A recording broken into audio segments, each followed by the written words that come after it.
Olá, seja bem-vindo, seja bem-vinda. Você está no canal Eu Sou Afortunado. Nós estamos fazendo a leitura do livro Um Curso em Milagres. Vamos entrar hoje no capítulo 11, Deus ou o Ego. Introdução. Ou Deus é insano, ou o ego é insano. Se examinares a evidência dos dois lados de maneira justa, reconhecerás que isso tem que ser verdadeiro. Nem Deus, nem o ego propõem um sistema de pensamento parcial. Cada um é internamente consistente, mas ambos são diametralmente opostos em todos os aspectos, de forma que uma fidelidade parcial é impossível. Lembra-te também que os seus resultados são tão diferentes quanto os seus fundamentos e que as suas naturezas, fundamentalmente irreconciliáveis, não podem ser reconciliadas por hesitações entre um e outro. Nada que vive deixa de ter um pai, pois a vida é criação. Portanto, a tua decisão é sempre uma resposta para a questão: quem é meu pai? E serás fiel ao pai que escolheres. No entanto, o que dirias tu a alguém que acreditasse que essa questão realmente envolve um conflito? Se fizeste o ego, como poderia o ego ter feito a ti? O problema da autoridade ainda é a única fonte de conflito, porque o ego foi feito em função do desejo do Filho de Deus de ser o pai de si mesmo. O ego, então, nada mais é do que um sistema delusório no qual tu fizeste o teu próprio pai. Não cometas equívocos a respeito disso. Isso soa insano quando é afirmado com perfeita honestidade, mas o ego nunca examina o que faz com perfeita honestidade. No entanto, essa é a sua premissa insana, cuidadosamente oculta na escura pedra angular do seu sistema de pensamento. Então, ou o ego que tu fizeste é teu pai, ou todo o seu sistema de pensamento ruirá.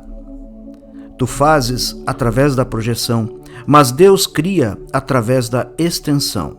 Tu és a pedra angular da criação de Deus, pois o seu sistema de pensamento é luz. Lembra-te dos raios que estão aí sem ser vistos. Quanto mais te aproximas do centro do sistema de pensamento de Deus, tanto mais clara vem a ser a luz. Quanto mais perto chegas do fundamento do sistema de pensamento do ego, mais escuro e obscuro vem a ser o caminho. Entretanto, mesmo a pequena centelha em tua mente é suficiente para iluminá-la. Traze essa luz contigo sem medo e bravamente segura-a junto do fundamento do sistema do pensamento do ego. Tem que estar disposto a julgá-la com perfeita honestidade.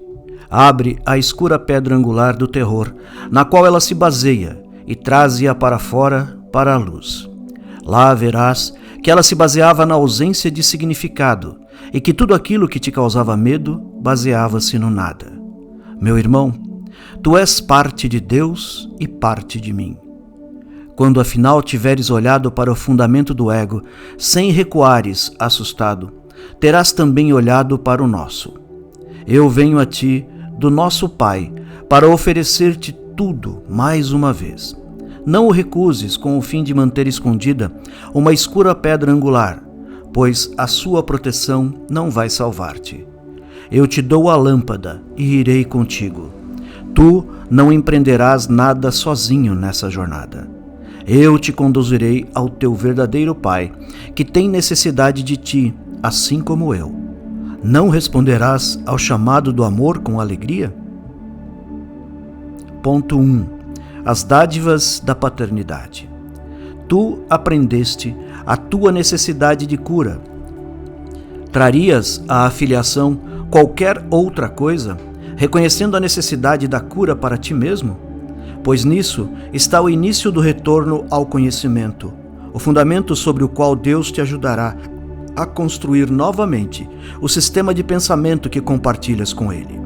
Nem uma só pedra que colocares sobre esse sistema deixará de ser abençoada por Deus, pois estarás restaurando a santa morada do seu Filho, onde a sua vontade dispõe que o seu Filho esteja e onde ele está.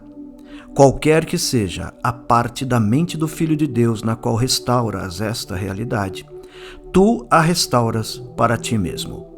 Habitas na mente de Deus com o teu irmão, pois o próprio Deus não teve vontade de ficar só. Ficar só é estar separado da infinidade. Mas como pode ser assim se a infinidade não tem fim? Ninguém pode estar além do que não tem limites, porque o que não tem limites tem que estar em toda parte. Não existem princípios nem fins em Deus, cujo universo é Ele próprio. É possível tu te excluires do universo ou de Deus, que é o universo? Eu e o meu Pai somos um contigo, pois és parte de nós. Realmente acreditas que parte de Deus pode estar faltando ou estar perdida para Ele? Se não fosses parte de Deus, a sua vontade não seria unificada. Isso é inconcebível. É possível que parte da mente de Deus não contenha nada? Se o teu lugar na sua mente não pode ser preenchido por ninguém a não ser tu, e o teu preenchimento deste lugar foi a criação, sem ti não haveria um lugar vazio na mente de Deus. A extensão não pode ser bloqueada e não tem vácuos. Ela continua para todo sempre, por mais que seja negada. A tua negação da sua realidade pode pará-la no tempo, mas não na eternidade. É por isso que as tuas criações não cessaram de ser estendidas, e é por isso que há tanto esperando pelo teu retorno. A espera não é possível no tempo, mas o tempo não tem significado. Tu, que fizeste o adiamento, podes deixar o tempo para trás simplesmente por reconheceres que nem os princípios e nem os fins foram criados pelo Eterno, que não traçou limites à sua criação ou àqueles que criam como Ele. Não conheces isso simplesmente porque tentaste limitar o que Ele criou, e assim acreditas que toda a criação é limitada. Como, então, poderias conhecer as tuas criações, tendo negado a infinidade? As leis do universo não permitem contradições. O que é válido para Deus é válido para ti. Se acreditas que estás ausente de Deus, acreditarás que Ele está ausente de ti. A infinidade não tem significado sem ti, e tu não tens significado sem Deus. Não há fim para Deus e seu Filho, pois somos o universo. Deus não é incompleto, e Ele não é sem o Filho. Como ficar só não foi sua vontade, Ele criou um filho como Ele mesmo. Não lhe negue o seu filho, pois a tua recusa em aceitar a sua paternidade negou-te a tua. Vê as suas criações como seu filho, pois as tuas foram criadas em honra a Ele. O universo do amor não para porque tu não o vês, nem tampouco os teus olhos fechados perderam a capacidade de ver. Olha para a glória da sua criação e aprenderás o que Deus guardou para ti. Deus te deu um lugar na sua mente que é teu para sempre. Entretanto, só podes mantê-lo dando-o como ele te foi dado. Como poderias estar lá sozinho quando ele te foi dado, porque Deus não teve vontade de ficar só? A mente de Deus não pode ser diminuída. Ela só pode ser aumentada, pois tudo o que ele criou tem a função de criar. O amor não limita o que ele cria, não é limitado. Dar sem limites é a vontade de Deus para ti, porque só isso pode trazer a alegria que é sua e que é vontade de Deus compartilhar contigo. O teu amor é tão sem limites quanto o seu, porque é seu. Seria possível que qualquer parte de Deus fosse sem o seu amor? E seria possível que qualquer parte do seu amor fosse contida? Deus é a tua herança, porque sua única dádiva é Ele mesmo.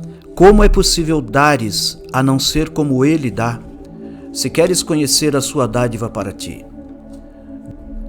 Dá então sem limites e sem fim, para aprenderes o quanto ele te deu. A tua capacidade de aceitá-lo depende da tua disponibilidade para dar como ele dá. A tua paternidade e o teu pai são um. A vontade de Deus é criar e a tua vontade é a sua. Como decorrência, portanto, a tua vontade é criar, já que a tua vontade decorre da sua. E sendo uma extensão da sua vontade, a tua tem que ser a mesma. Entretanto, tu não sabes qual é a tua vontade. Isso não é estranho quando reconheces que negar é não saber. A vontade de Deus é que sejas seu filho. Ao negares isso, negas a tua própria vontade e, portanto, não sabes qual ela é. Tens que perguntar qual é a vontade de Deus em todas as coisas, porque é a tua. Tu não sabes qual é, mas o Espírito Santo lembra-se dela para ti. Pergunta a ele, então, qual é a vontade de Deus para ti, e ele dirá qual é a tua. Não se pode repetir com frequência demasiada que tu não sabes qual é. Sempre o que o Espírito Santo te disser parece coercivo, é apenas porque não reconheceste a tua vontade. A projeção do ego faz parecer que a vontade de Deus está fora de ti e, portanto, não é tua.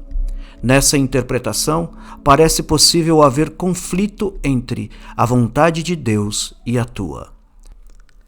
Assim, pode parecer que Deus te pede algo que não queres dar e, portanto, priva-te do que queres.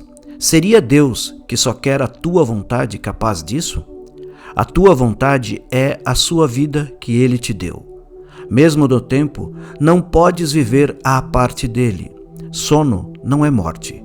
O que ele criou pode dormir, mas não pode morrer.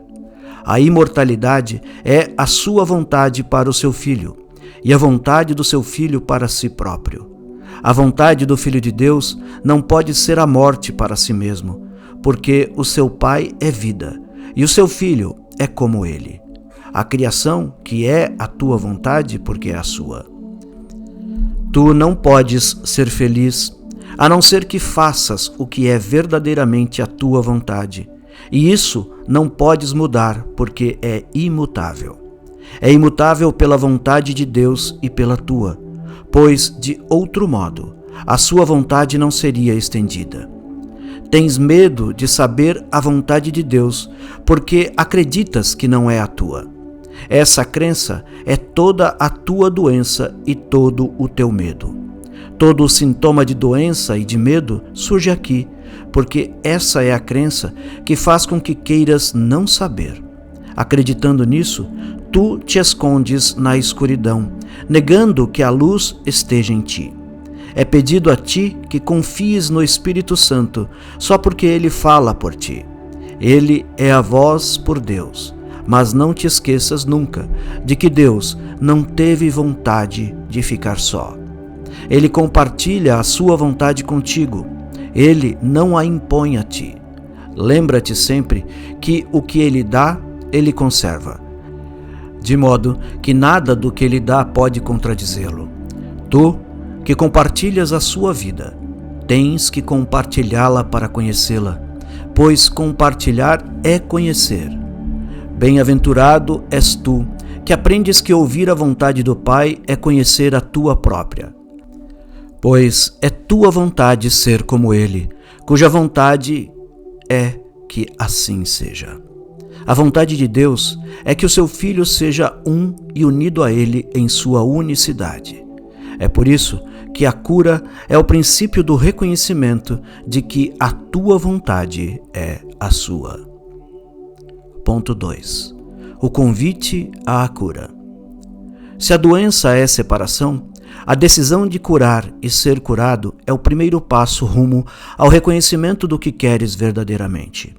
Todo ataque é um passo para longe disso, e cada pensamento de cura o aproxima. O Filho de Deus tem tanto o Pai como o Filho, porque ele é ambos, Pai e Filho. Unir ter e ser é unir a tua vontade com a sua, pois a sua vontade de Deus para ti é Ele mesmo. E a tua vontade é entregar-te a Ele, porque na tua compreensão perfeita do Pai, tens o conhecimento de que há apenas uma vontade. Mesmo assim, quando atacas qualquer parte de Deus e do seu reino, a tua compreensão não é perfeita, e o que realmente queres está, portanto, perdido para ti. A cura, então, vem a ser uma lição de compreensão, e quanto mais a praticas, melhor professor e aprendiz vens a ser. Se negaste a verdade, que melhores testemunhas da sua realidade poderias ter, além daqueles que foram curados por ela? Mas certifica-te de incluir a ti mesmo entre eles, pois na tua disponibilidade para unir-te a eles está a realização da tua cura. Todo milagre que realizas te fala da paternidade de Deus. Todo pensamento de cura que aceitas, seja do teu irmão ou na tua própria mente, te ensina que tu és filho de Deus. Em cada pensamento capaz de ferir que mantens, onde quer que o percebas, está a negação da paternidade de Deus e da tua filiação. E a negação é tão total quanto o amor. Não podes negar parte de ti mesmo, porque o resto parecerá separado e, portanto, sem significado. E sendo sem significado para ti, não vais compreendê-lo. Negar o significado é falhar na compreensão. Só podes curar a ti mesmo, porque só o Filho de Deus necessita de cura. Tu necessitas dela porque não compreendes a ti mesmo e, portanto, não sabes o que fazer. Tendo esquecido a tua vontade, não sabes o que realmente queres. A cura é um sinal de que queres tornar algo íntegro. E essa disponibilidade abre os teus ouvidos à voz do Espírito Santo, cuja mensagem é integridade. Ele te capacitará a ir muito além da cura que empreenderias, pois ao lado da tua pequena disponibilidade para tornar íntegro, ele depositará a sua própria vontade completa e fará com que a tua seja íntegra. O que é que o Filho de Deus não é capaz de realizar com a paternidade de Deus em si. Apesar disso, o convite tem que partir de ti, pois certamente aprendeste que aquele que convidas como teu hóspede habitará contigo. O Espírito Santo não pode falar a um anfitrião que não lhe dê boas-vindas, porque não será ouvido. O hóspede eterno permanece, mas sua voz torna-se cada vez mais tênue em companhia alheia. Ele precisa da tua proteção, só porque o teu cuidado é um sinal de que tu o queres. Pensa como ele, mesmo que seja por um momento, e a pequena centelha venha a ser uma luz flamejante que enche a tua mente de tal modo que ele venha a ser o teu único hóspede. Sempre que convidas o ego a entrar, diminuis as suas boas-vindas. Ele permanecerá, mas tu terás te aliado contra ele. Qualquer que seja a jornada que escolheres empreender, ela irá contigo à espera. Podes confiar seguramente na sua paciência, pois ele não pode deixar uma parte de Deus. No entanto, tu precisas de muito mais do que paciência. Nunca terás descanso enquanto não conheceres a tua função e não a cumprires, pois só nisso é que a tua vontade e a do teu Pai podem ser totalmente unidas. Tê-lo é ser como ele, e ele se deu a ti. Tu, que tens a Deus, tens que ser como Deus, pois a sua função veio a ser a tua com a sua dádiva. Convida esse conhecimento a voltar à tua mente, e não permitas que nada o obscureça a penetre. O hóspede enviado por Deus a ti ensinar-te-á como fazer isso, se apenas reconheceres a pequena centelha e estiveres disposto a deixá-la crescer. A tua disponibilidade não precisa ser feito porque a sua é. Se apenas ofereceres a ele um pequeno lugar, ele o iluminará tanto que tu permitirás que ele seja aumentado com contentamento. E através deste aumento, começarás a te lembrar da criação. Preferes ser um refém do ego ou o anfitrião de Deus? Só aceitarás a quem convidares. Estás livres para determinar quem será o teu hóspede e por quanto tempo ele permanecerá contigo. No entanto, isso não é liberdade real, pois ainda depende do modo como o vês. O Espírito Santo está lá, embora ele não possa ajudar-te sem o teu convite. E o ego não é nada, seja ele convidado por ti ou não. A liberdade real depende das boas-vindas à realidade dentre os teus hóspedes. Só o Espírito Santo é real. Deixa eu repetir essa frase. Dentre os teus hóspedes, só o Espírito Santo é real. Conhece, então, quem habita contigo meramente reconhecendo o que já está presente e não te satisfaças com consoladores imaginários, pois o Consolador de Deus está em ti. Ponto 3. Da escuridão à luz. Quando estás exausto, lembra-te que feriste a ti mesmo. O teu Consolador poderá dar-te o descanso, mas tu mesmo não podes. Não sabes como, pois, se soubesses, não poderias nunca ter exaurido a ti mesmo. A não ser que firas a ti mesmo, jamais poderias sofrer de forma alguma, pois não é essa a vontade de Deus para o seu filho. A dor não é de Deus, pois ele não conhece nenhum ataque e a sua paz te envolve silenciosamente. Deus é muito quieto, pois nele não há nenhum conflito. O conflito é a raiz de todo o mal, pois sendo cego, não vê a quem ataca. No entanto, sempre ataca o Filho de Deus, e tu és o Filho de Deus. O Filho de Deus, de fato, necessita de consolo, pois ele não sabe o que faz, acreditando que a sua vontade não lhe pertence. O reino é seu, e apesar disso, ele vaga sem lar. Em casa, em Deus, ele está solitário, e no meio de todos os seus irmãos não tem amigos. Permitiria Deus que isso fosse real quando ele mesmo não teve vontade de ficar só? E se a tua vontade é sua, isso não pode ser verdadeiro para ti, porque não é verdadeiro para ele. Ó, minha criança, se conhecesses o que é a vontade de Deus para ti, a tua alegria seria completa. E o que é a vontade de Deus já aconteceu, pois sempre foi verdadeiro.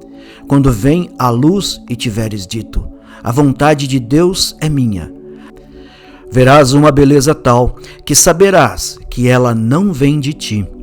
A partir da tua alegria, criarás beleza em seu nome, pois a tua alegria, assim como a sua, a de Deus, não mais poderá ser contida. O pequeno mundo desolado sumirá no nada, e o teu coração estará tão cheio de alegria que saltarás para o céu e para a presença de Deus.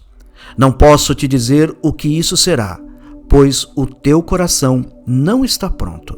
No entanto, posso te dizer e frequentemente lembrar-te: o que é a vontade de Deus para si mesmo é a sua vontade para ti, e o que é sua vontade para ti é teu. O caminho não é difícil, mas é muito diferente.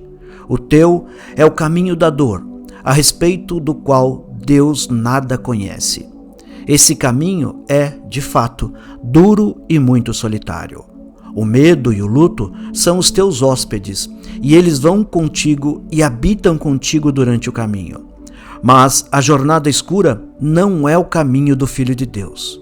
Caminha na luz e não veja os escuros companheiros, pois eles não são companheiros adequados para o Filho de Deus, que foi criado da luz e na luz. A grande luz está sempre em torno de ti e brilha a partir de ti. Como é possível que vejas os companheiros escuros em uma luz tal como essa? Se os vês, é apenas porque estás negando a luz. Mas, em vez disso, nega a eles, pois a luz está aqui e o caminho é claro. Deus nada esconde do seu Filho, mesmo que seu Filho queira esconder-se. Entretanto, o Filho de Deus não pode esconder a sua glória, pois é vontade de Deus que ele seja glorioso, e assim deu-lhe a luz que brilhe nele.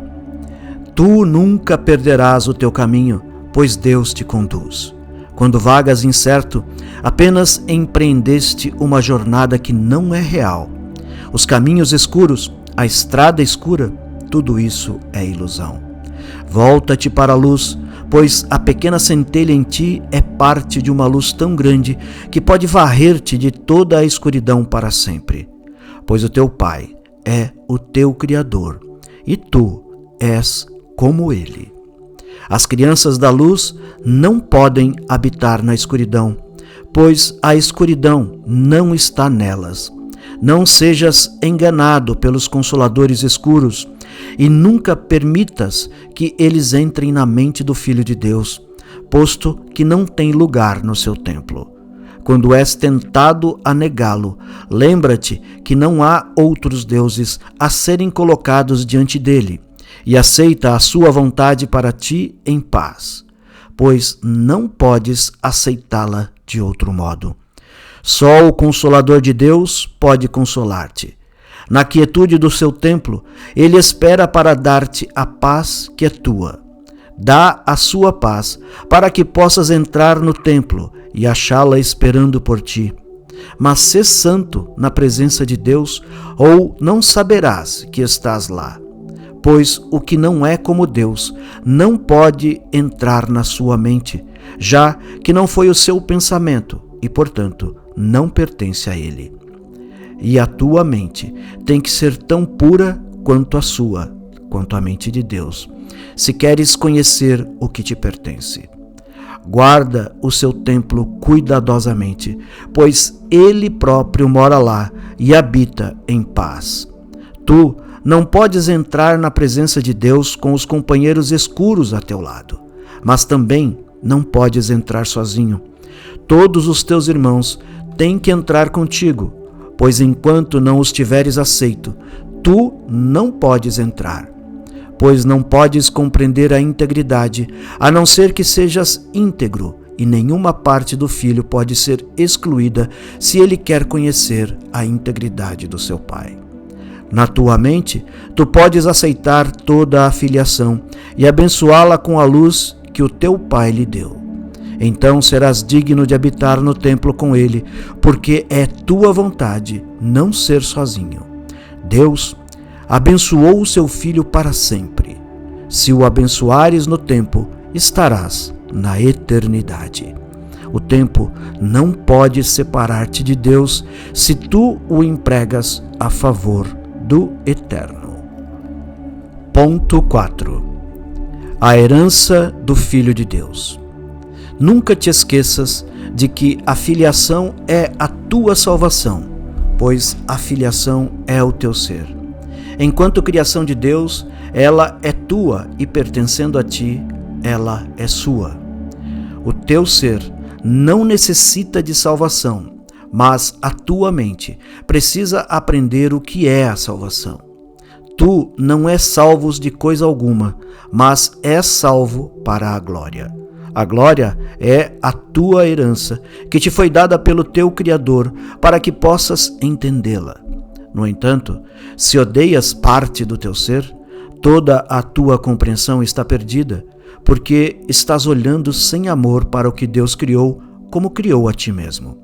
E uma vez que o que Deus criou é parte dele, estás negando a ele o seu lugar em seu próprio altar.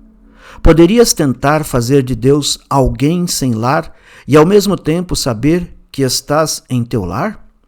É possível o filho negar o pai sem acreditar que o pai o tenha negado? As leis de Deus se mantêm apenas para a tua proteção, e elas nunca se mantêm em vão.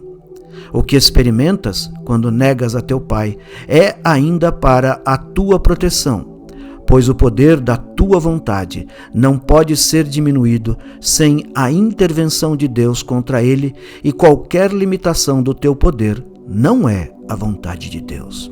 Portanto, olha apenas para o poder que Deus te deu para salvar-te, lembrando-te que ele é teu porque é seu, e junta-te aos teus irmãos na sua paz, na paz de Deus.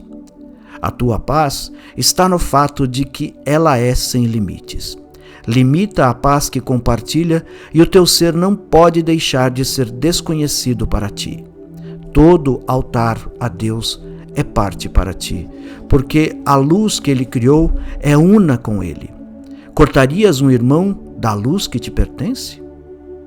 Não farias isso se reconhecesses que só podes escurecer a tua própria mente. Assim como o trazes de volta, tu retornarás. Essa é a lei de Deus para a proteção da integridade do seu filho. Só tu és capaz de te privar do que quer que seja. Não te oponhas a esse reconhecimento, pois isso é verdadeiramente o princípio da aurora da luz. Lembra-te também que a negação deste simples fato toma muitas formas, as quais precisas aprender a reconhecer e a combater persistentemente, sem exceção. Esse é um estágio crucial do redespertar. As fases iniciais dessa reversão são muitas vezes bastante dolorosas, pois, à medida em que a acusação é retirada do que está fora, há uma forte tendência a ancorá-la no que está dentro. É difícil, à primeira vista, reconhecer que isso é exatamente a mesma coisa, pois não há nenhuma distinção entre o que está dentro e o que está fora.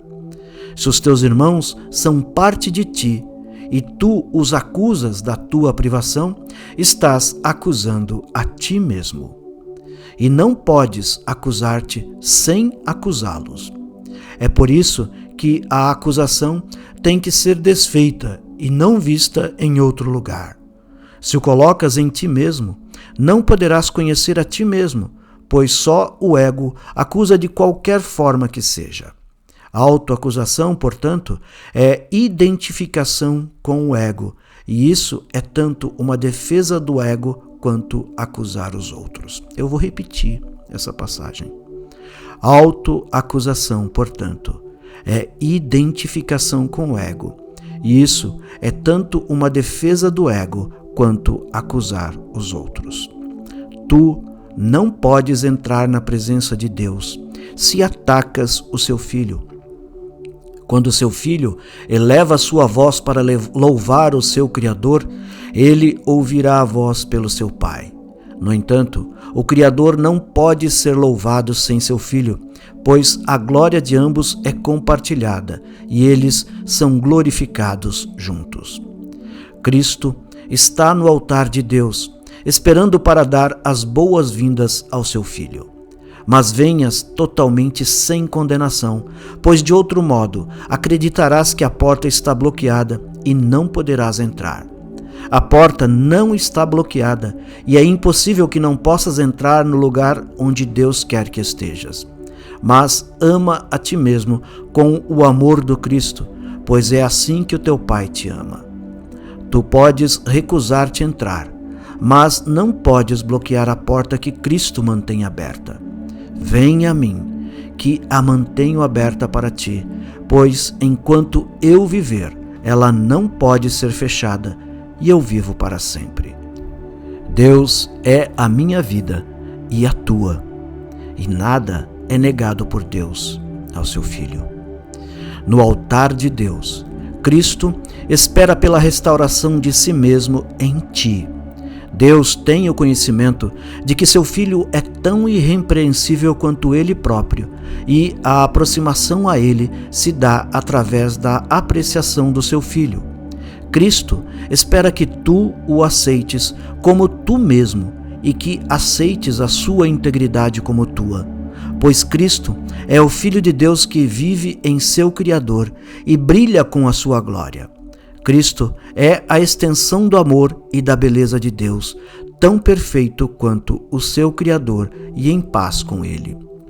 Bendito é o Filho de Deus, cuja radiância é a do seu próprio Pai, e cuja glória é sua vontade compartilhar, assim como seu Pai a compartilha com Ele. Não há nenhuma condenação no Filho, pois não há nenhuma condenação no Pai. Compartilhando o perfeito amor do Pai, o Filho tem que compartilhar o que pertence a Ele, pois de outra maneira ele não conhecerá o Pai nem o Filho. A paz esteja contigo, que descansas em Deus e em quem descansa toda a filiação. Ponto 5. A dinâmica do ego. Ninguém pode escapar de ilusões, a não ser que olhe para elas, pois não encará-las é a forma de protegê-las. Não há necessidade de se acuar diante de ilusões, pois elas não podem ser perigosas. Nós estamos prontos para olhar mais detalhadamente o sistema de pensamento do ego, porque juntos temos a lâmpada que o dissipará, e já que reconheces que não o queres, tem que estar pronto. Vamos ser muito calmos ao fazer isso, pois estamos apenas procurando honestamente a verdade.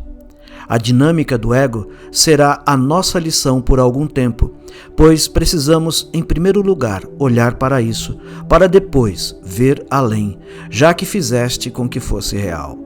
Nós vamos desfazer esse erro juntos em quietude e então olhar além dele para a verdade. O que é a cura, senão a remoção de tudo aquilo que se interpõe no caminho do conhecimento? E de que outra forma pode alguém desfazer ilusões, a não ser olhando diretamente para elas, sem protegê-las? Não temas, portanto, pois estarás olhando para a fonte do medo e estás começando a aprender que o medo não é real.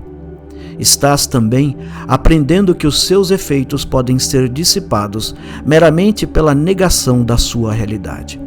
O próximo passo, obviamente, é reconhecer que aquilo que não tem efeito não existe.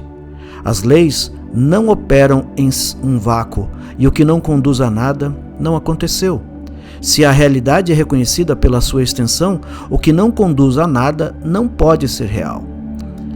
Não tenhas medo, portanto, de olhar para o medo, pois ele não pode ser visto. A claridade desfaz a confusão por definição, e olhar para a escuridão através da luz não pode deixar de dissipá-la. Vamos começar essa lição sobre a dinâmica do ego, compreendendo que o próprio termo não significa nada. Contém a própria contradição de termos que faz com que ele seja sem significado. Dinâmica implica poder de fazer alguma coisa, e toda a falácia da separação está na crença segundo a qual o ego tem um poder de fazer qualquer coisa. O ego é amedrontador para ti porque acreditas nisso. No entanto, a verdade é muito simples. Todo o poder é de Deus. O que não é de Deus não tem poder para fazer nada. Quando olhamos para o ego, portanto, não estamos considerando dinâmica alguma, mas delusões. Podes seguramente examinar um sistema de delusões sem medo, porque ele não pode ter quaisquer efeito se a sua fonte não é real.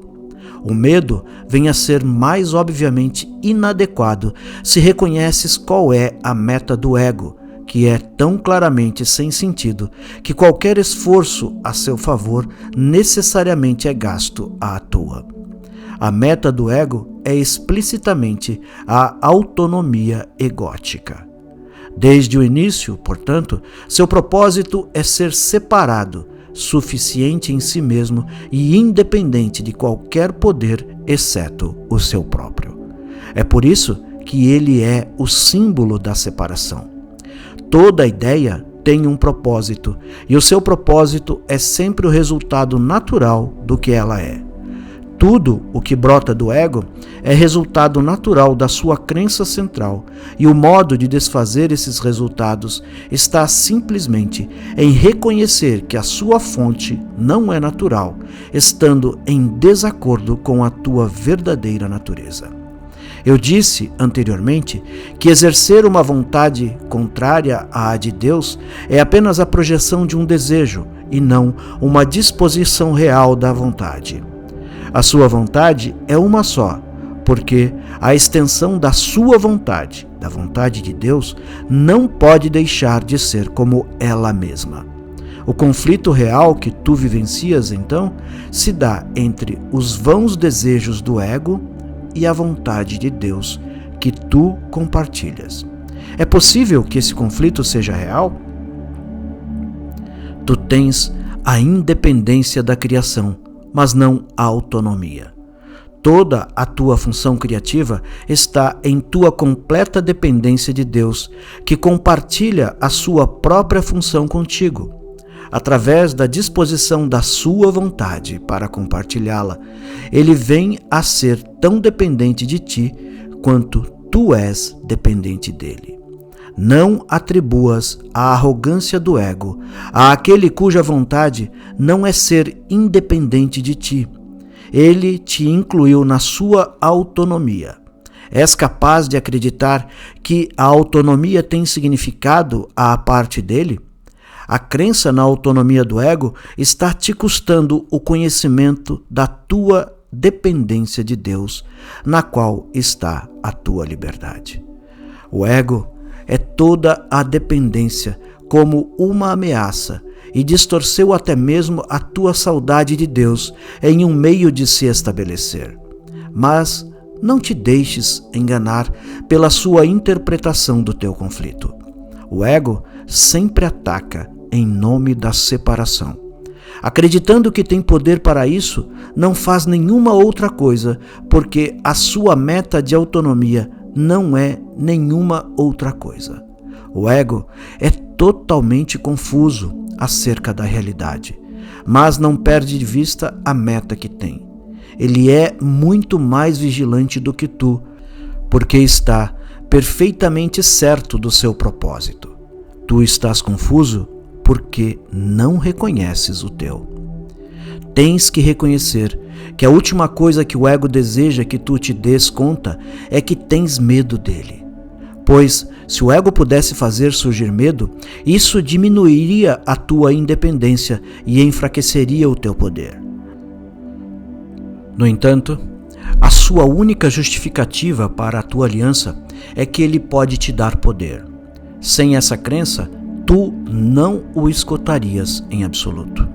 Como é possível, então, que a sua existência continue se reconheces que, ao aceitá-los, estás te fazendo pequeno e te privando do poder?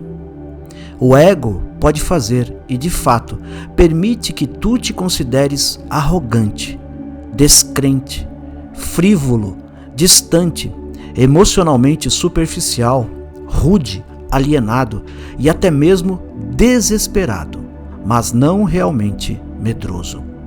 Minimizar o medo, mas não desfazê-lo, é o esforço constante do ego e é, na verdade, uma técnica na qual ele de fato é muito engenhoso. Como pode ele pregar a separação sem mantê-la através do medo? E tu o escutarias se reconhecesses que é isso o que ele está fazendo? O teu reconhecimento de que qualquer coisa que pareça estar te separando de Deus é apenas medo, seja qual for a forma que assuma e independentemente de como o ego queira que tu o vivencies, é, portanto, a ameaça básica do ego. O seu sonho de autonomia é balançado em seus fundamentos com essa consciência. Pois, embora possas conviver com uma ideia falsa de independência, não vais aceitar o custo do medo se o reconheceres. Entretanto, esse é o custo e o ego não pode minimizá-lo. Se não vês o amor, não estás vendo a ti mesmo e tens de ter medo da irrealidade, porque negaste a ti mesmo. Acreditando que tiveste sucesso ao agredir a verdade, estás acreditando que o ataque tem poder. Muito simplesmente, então, vieste a ter medo de ti mesmo, e ninguém quer achar aquilo que acredita que iria destruí-lo. Se a meta de autonomia do ego pudesse ser realizada, o propósito de Deus poderia ser derrotado, e isso é impossível. Só aprendendo o que é o medo, podes finalmente aprender a distinguir o possível do impossível e o verdadeiro do falso. De acordo com o ensinamento do ego, a sua meta pode ser realizada e o propósito de Deus não. De acordo com o ensinamento do Espírito Santo, só o propósito de Deus pode ser realizado e já está realizado. Deus é tão dependente de ti quanto tu dependes dele, porque a sua autonomia abrange a tua e é, portanto, incompleta sem ela. Tu só podes estabelecer a tua autonomia identificando-te com ele e cumprindo a sua função, assim como ela existe na verdade. O ego acredita que realizar a sua meta é felicidade, mas te é dado conhecer que a função de Deus é a tua e que a felicidade não pode ser achada à parte da vontade conjunta de ambos. Reconhece apenas que a meta do ego, que tens perseguido tão diligentemente, te trouxe apenas medo e passa a ser difícil afirmar que o medo é felicidade. Sustentado pelo medo, isso é que o ego quer que acredites. No entanto, o Filho de Deus não é insano e não pode acreditar nisso. Deixa que ele apenas conheça isso e não irá aceitá-lo, pois só o insano escolheria o medo em lugar do amor, e só o insano poderia acreditar que só pode ganhar amor através do ataque. Mas os sãos reconhecem que só o ataque poderia produzir o medo, do qual o amor de Deus os protege completamente. O ego analisa, o Espírito Santo aceita. A apreciação da integridade vem somente através da aceitação, pois analisar significa quebrar ou separar.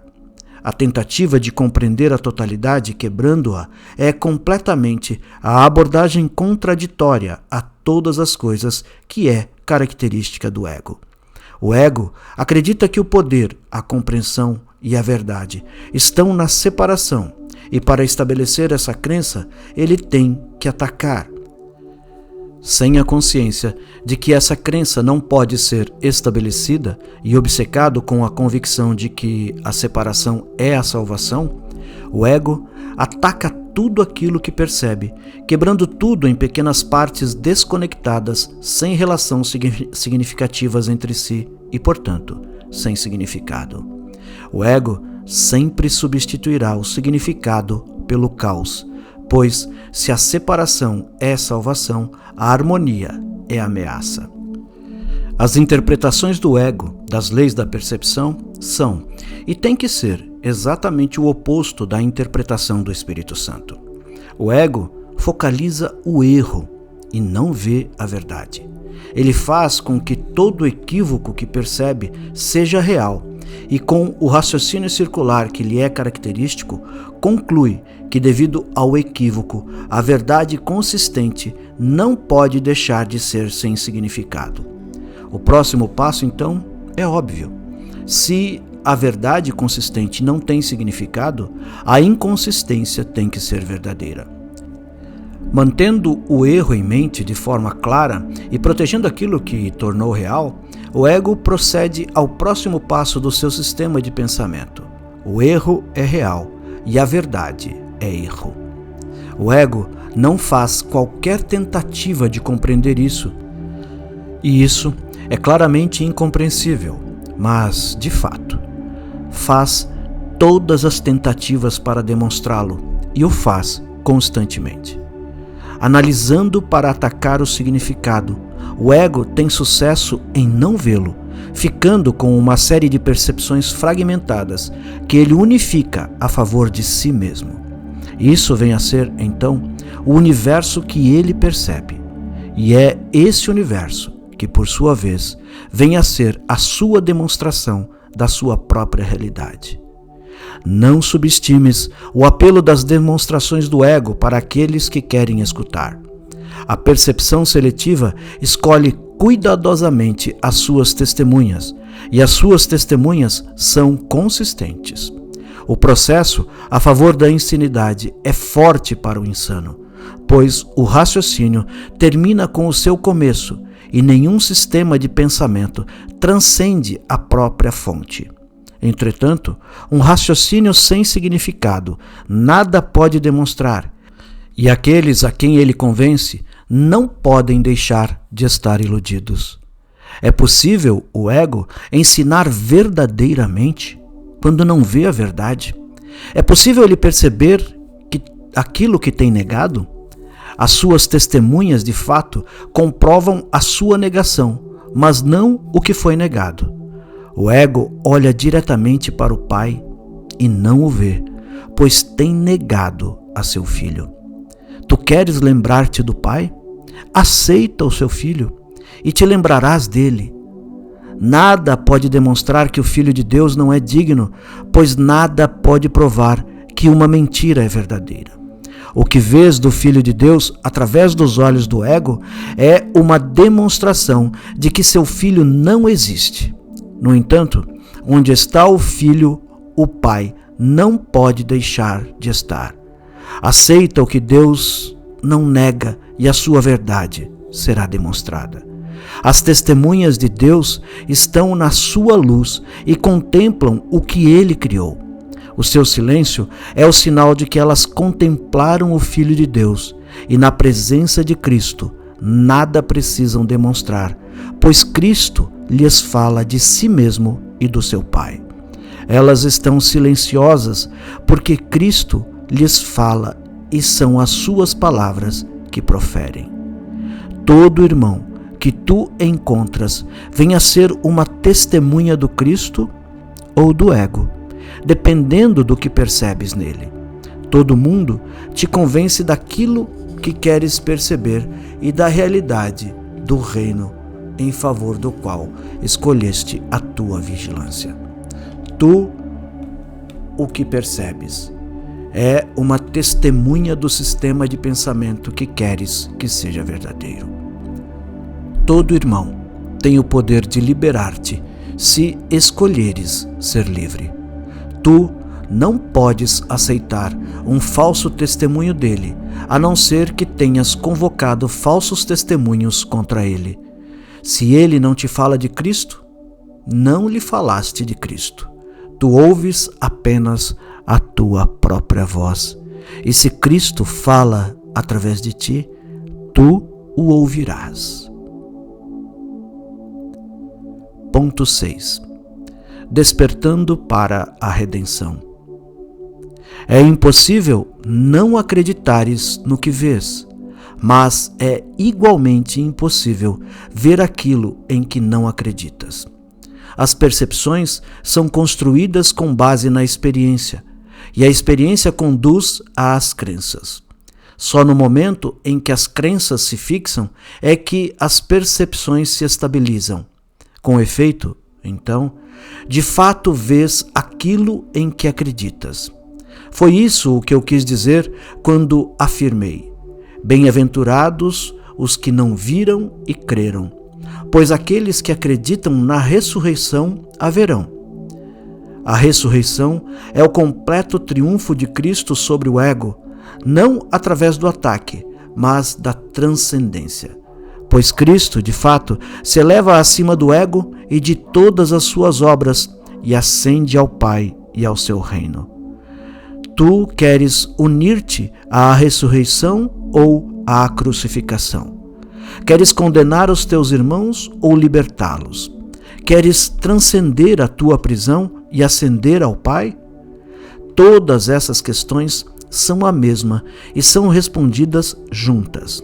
Tem havido muita confusão a respeito do que significa a percepção, porque a palavra é usada para ambas, a consciência e a interpretação da consciência. No entanto, não podes estar ciente sem interpretação, pois o que percebes é a tua interpretação. Esse curso é perfeitamente claro. Se não o vês com clareza, é porque estás interpretando contra ele e, portanto, não acreditas nele. E uma vez que a crença determina a percepção, não percebes o que ele significa e, portanto, não o aceitas.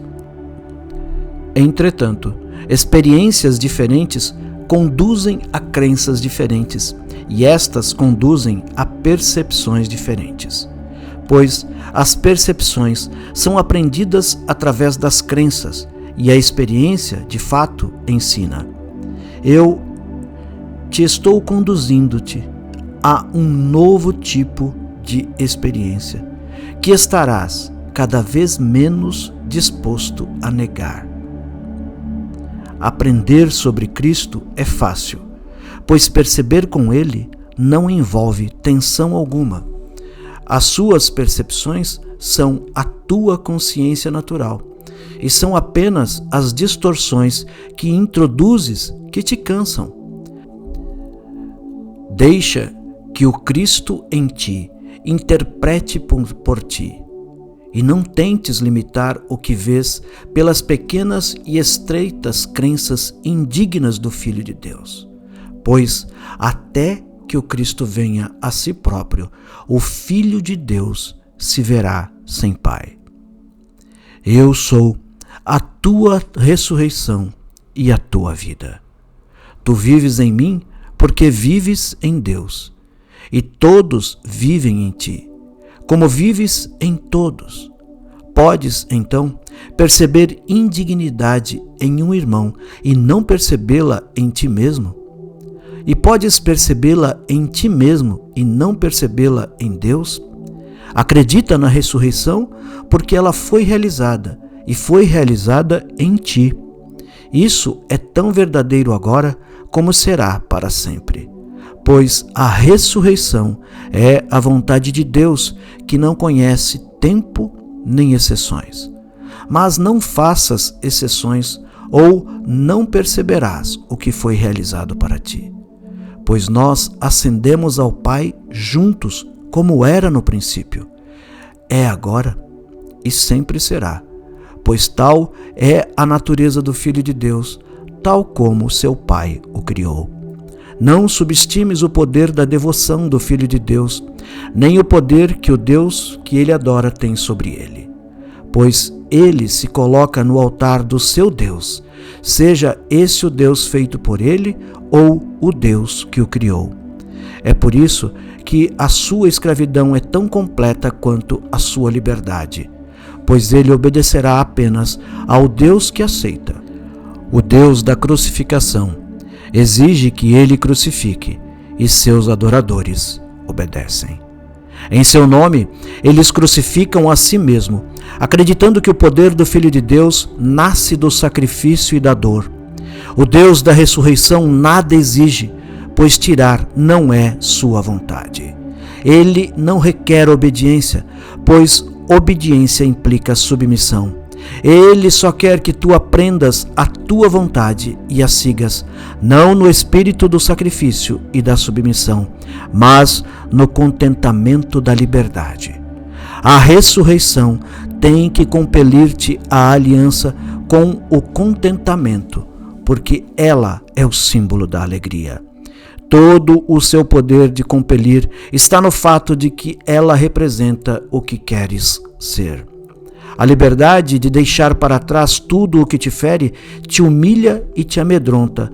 Não pode ser imposta a ti, mas pode te ser oferecida através da graça de Deus.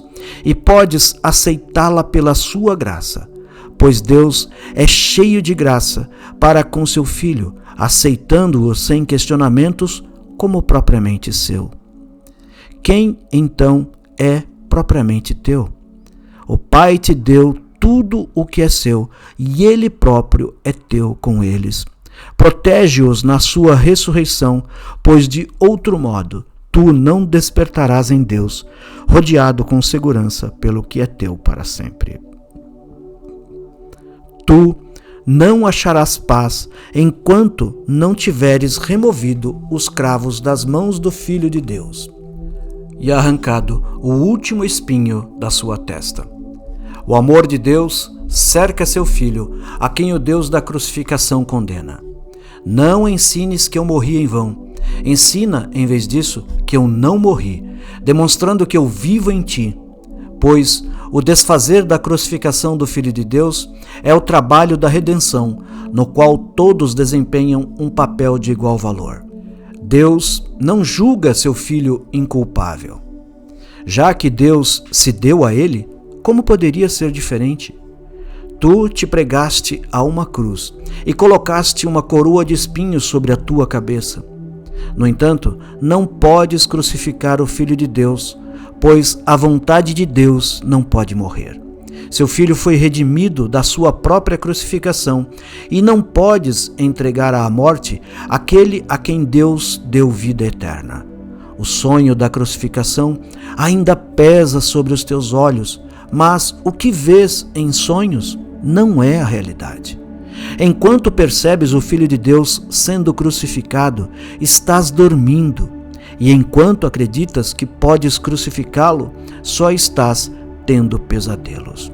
Tu, que estás começando a despertar, ainda estás ciente de sonhos e ainda não os esqueceste.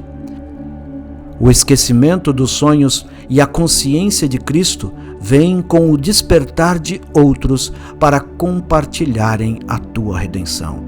Tu vais despertar para o teu próprio chamado, pois o chamado para o despertar está dentro de ti. Se eu vivo em ti, estás desperto. No entanto, é preciso que vejas o trabalho que eu faço através de ti, ou não perceberás que eu os fiz em ti. Não estabeleças limite para o que acreditas que eu possa fazer através de ti, ou não aceitarás o que eu posso fazer para ti. No entanto, isso já está feito, e a não ser que dês tudo o que já recebeste, não saberás que o teu Redentor vive e que despertaste com ele. Só se reconhece a redenção compartilhando-a. O Filho de Deus está salvo. Traze apenas essa consciência à afiliação e terás uma parte na redenção tão valorosa quanto a minha. Pois a tua parte tem que ser a minha se a aprendes de mim. Se acreditas que a tua parte é limitada, estás limitando a minha. Não existe nenhuma ordem de dificuldade em milagres, porque todos os filhos de Deus são de igual valor, e a sua igualdade é a sua unicidade. Todo o poder de Deus está em cada uma das suas partes, e nada que seja contraditório à sua vontade é grande ou pequeno. O que não existe não tem tamanho nem medida. Para Deus, todas as coisas são possíveis, e a Cristo é dado ser como o Pai. Ponto 7. A condição da realidade.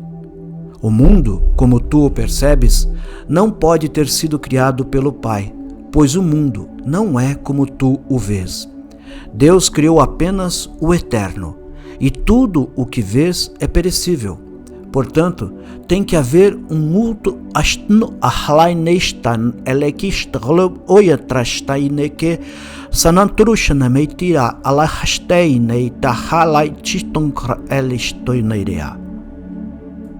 O mundo, como tu o percebes, não pode ter sido criado pelo Pai, pois o mundo não é como tu o vês.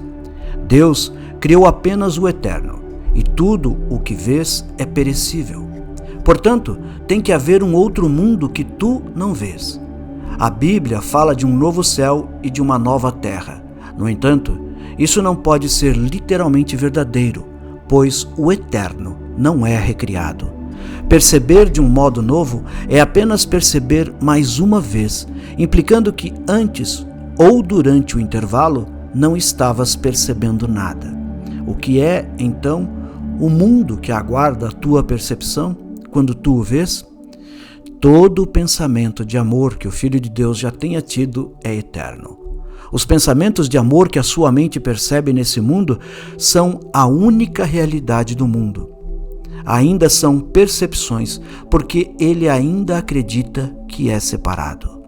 Contudo, são eternos, porque são amorosos. E sendo amorosos, são como o Pai, e portanto, não podem morrer. O mundo real pode, de fato, ser percebido. Tudo o que é necessário é a disponibilidade para não perceber nenhuma outra coisa. Pois se percebes tanto o bem quanto o mal, estás aceitando ambos, o falso e o verdadeiro, e não estás fazendo nenhuma distinção entre eles. É profundo isso, meu amigo, minha irmã, meu irmão, você que está acompanhando. Vou repetir esse trecho.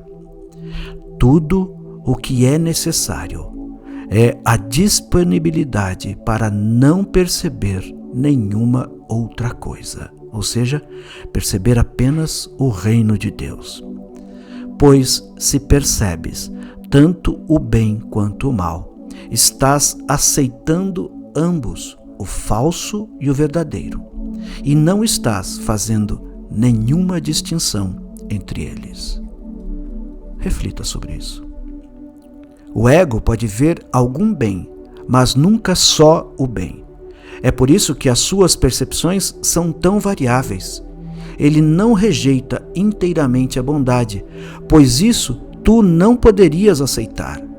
Mas ele sempre adiciona algo que não é real ao real, assim confundindo ilusão e realidade. Pois as percepções não podem ser parcialmente verdadeiras. Se acreditas na verdade e na ilusão, não és capaz de dizer qual delas é verdadeira. Para estabelecer a tua autonomia pessoal, tentaste criar de modo diferente do teu pai, acreditando que o que fizeste é capaz de não ser como ele. Todavia, tudo o que é verdadeiro é como ele. Perceber só o mundo real vai conduzir-te ao céu real, porque vai fazer com que sejas capaz de compreendê-lo. A percepção da bondade não é conhecimento, mas a negação do oposto da bondade te capacita a reconhecer uma condição da qual opostos não existem ou não existem. E essa é a condição do conhecimento. Sem essa consciência, não satisfizeste as suas condições, e enquanto não as satisfizeres, não terás o conhecimento de que ela já é teu. Tu fizeste muitas ideias que colocaste entre ti mesmo e o teu Criador, e essas crenças são o mundo real como o percebes. A verdade não está ausente aqui, mas está obscura. Não conheces a diferença entre o que tu tens feito e o que tu tens criado. Acreditar que podes perceber o mundo real é acreditar que podes conhecer a ti mesmo. Deixa eu fazer uma pausa rapidinho aqui. Neste capítulo, neste trecho inteiro, Cristo está dizendo sobre o reino de Deus. O mundo real é o mundo de Deus e não o mundo que nós vivemos. É importante você perceber isso. Toda vez que ele fala neste trecho de mundo real, ele está falando do mundo de Deus, o mundo da verdade, o mundo único que existe. Nós vivemos uma ilusão, nós vivemos uma ideia que não é a verdadeira. Vamos lá. Podes conhecer a Deus porque é sua vontade ser conhecido. O mundo real é tudo o que o Espírito Santo tem guardado para ti dentre o que tens feito, e perceber só isso é salvação, porque é o reconhecimento de que a realidade é só aquilo que é verdadeiro. Sugiro a você, falta mais um ponto apenas, mais 3 páginas. Tenha paciência, vá até o fim. Vá até o fim. Ponto 8. O problema é a resposta. Esse é um curso muito simples. Talvez não sintas que precises de um curso que no final te ensina que só a realidade é verdadeira. Mas acreditas nisso? Quando perceberes o mundo real, reconhecerás que não acreditavas nisso. Entretanto, a rapidez com que a tua nova e única percepção real será traduzida em conhecimento não te deixará mais do que um instante para reconheceres que só isso é verdadeiro. E então, tudo o que fizeste será esquecido, o bom e o mal, o falso e o verdadeiro. Pois quando o céu e a terra vêm a ser um, mesmo o mundo real sumirá da tua vista. O fim do mundo não é a sua destruição, mas a sua tradução em céu. A reinterpretação do mundo é a transferência de toda a percepção para o conhecimento. A Bíblia te diz para vires a ser como as criancinhas. As criancinhas reconhecem que não compreendem o que percebem e por isso perguntam o que aquilo significa. Não cometas o equívoco de acreditar que compreendes o que percebes, pois o seu significado está perdido para ti. No entanto, o Espírito Santo guardou o seu significado para ti, e se permitires que ele o interprete, ele restaurará para ti aquilo que jogaste fora. Porém, enquanto pensares que conheces o seu significado, não verás necessidade de perguntar isso a ele. Não conheces o significado de nenhuma das coisas que percebes. Nenhum pensamento que tens é totalmente verdadeiro. Reconhecendo isso, começas com firmeza. Não estás sendo guiado equivocadamente. Não aceitaste guia nenhum. Instrução na percepção é a tua grande necessidade, pois nada compreendes. Reconhece isso, mas não o aceites, pois a compreensão é a tua herança. As percepções são aprendidas e tu não estás sem um professor. Entretanto, a tua disponibilidade para aprender com ele depende da tua disponibilidade para questionar todas as coisas que aprendeste por conta própria, pois tu, que aprendeste mal, não deverias ser o teu próprio professor. Ninguém pode recusar a verdade a não ser a si mesmo. Entretanto, Deus não irá te recusar a resposta que ele deu. Pede, então, o que é teu. Mas não foste tu que o fizeste, e não te defendas da verdade. Tu fizeste o problema ao qual Deus respondeu. Portanto, pergunta a ti mesmo apenas uma simples questão: eu quero o problema ou eu quero a resposta? Decide-te pela resposta e tu a terás, pois a verás tal como ela é e ela já é tua. Podes reclamar que esse curso não é suficientemente específico para a tua compreensão e uso. No entanto, talvez não tenhas feito o que ele pleiteia da forma específica. Esse não é um curso sobre jogo das ideias, mas sobre as suas aplicações práticas. Nada poderia ser mais específico do que ouvir que se pedires, receberás. O Espírito Santo responderá a todo problema específico, na medida em que acreditares que os problemas são específicos. A sua resposta é, ao mesmo tempo, uma e muitas. Enquanto acreditares que o um é múltiplo, podes ter medo da sua especificidade, por medo do que pensas que isso exigirá de ti.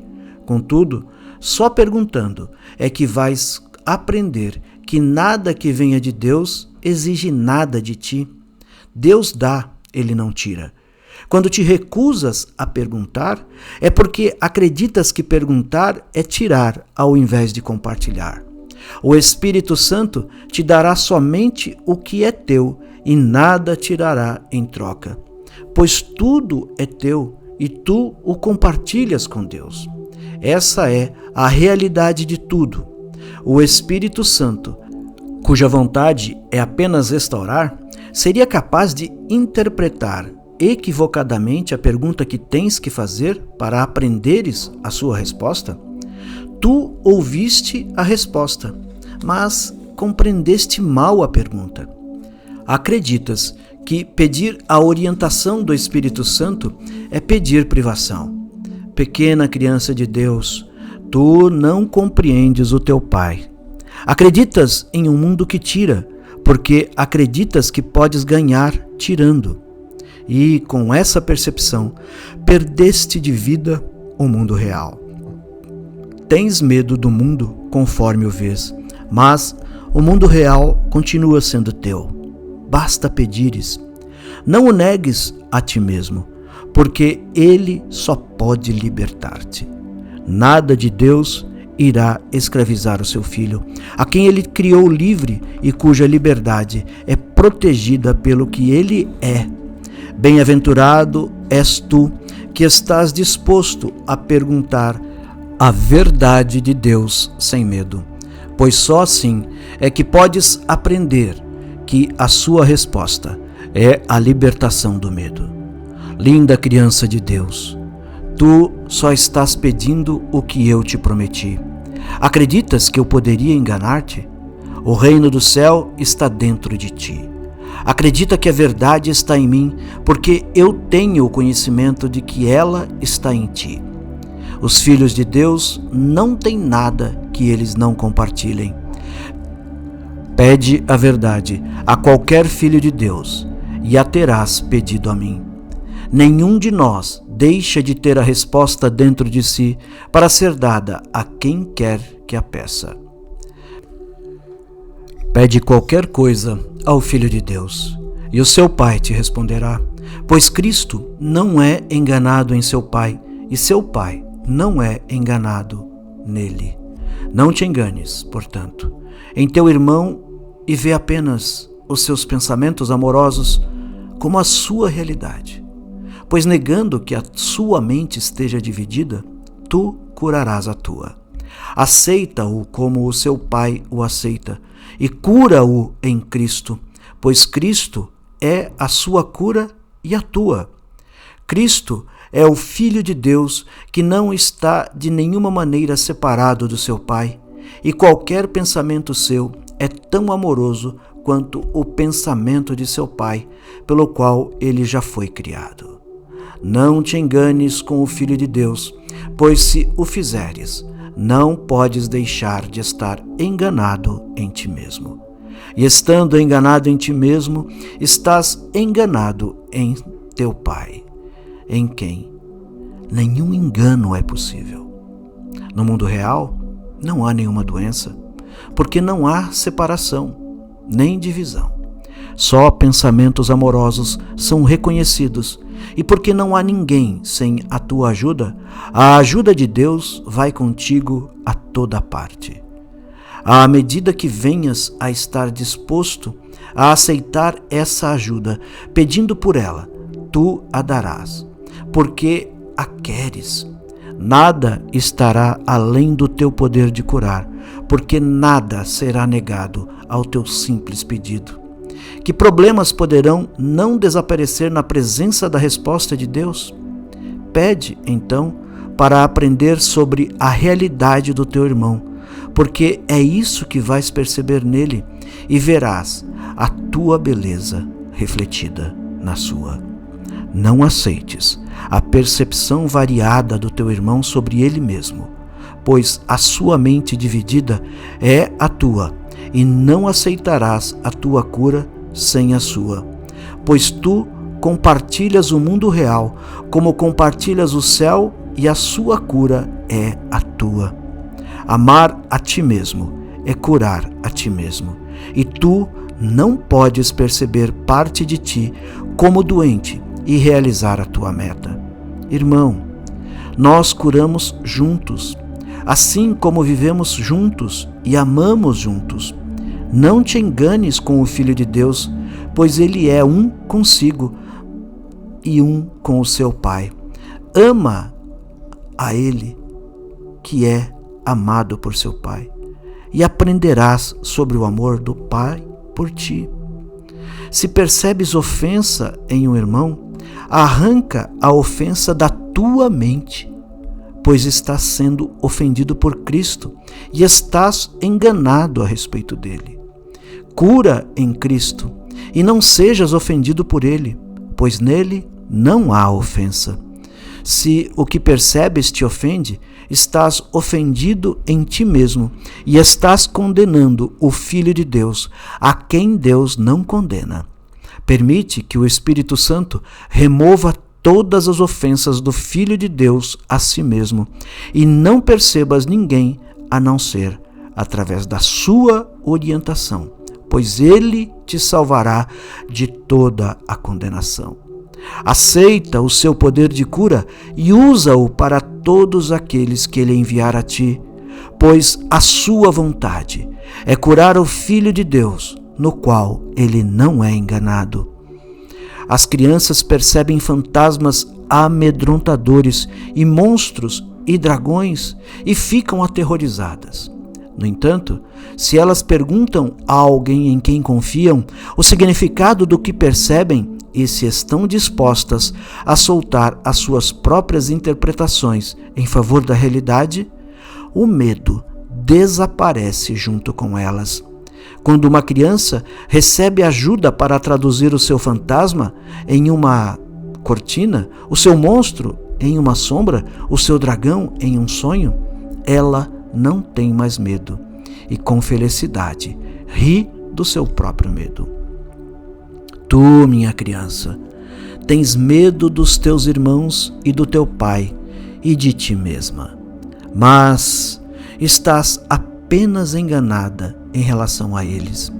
Pergunta o que são eles ao professor da realidade, e ouvindo a sua resposta, também rirás dos teus medos e os substituirás pela paz, pois o medo não está na realidade, mas nas mentes das crianças que não compreendem a realidade.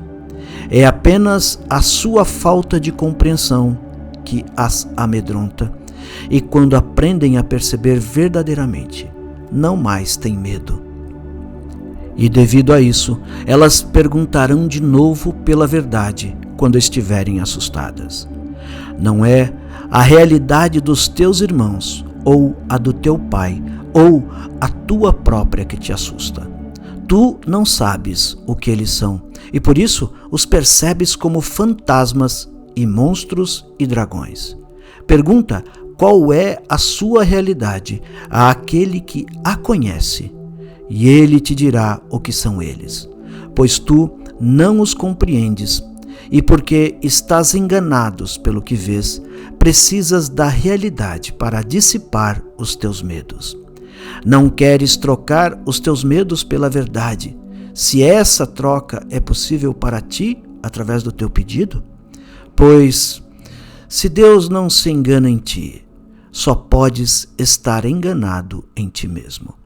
No entanto, podes aprender a verdade sobre ti mesmo com o Espírito Santo, que te ensinará que, como parte de Deus, qualquer engano em ti é impossível. Quando te perceberes sem auto-engano, aceitarás o mundo real no lugar do falso que fizeste. E então o teu Pai inclinar-se-á para ti e dará o último passo por ti, elevando-te até Ele.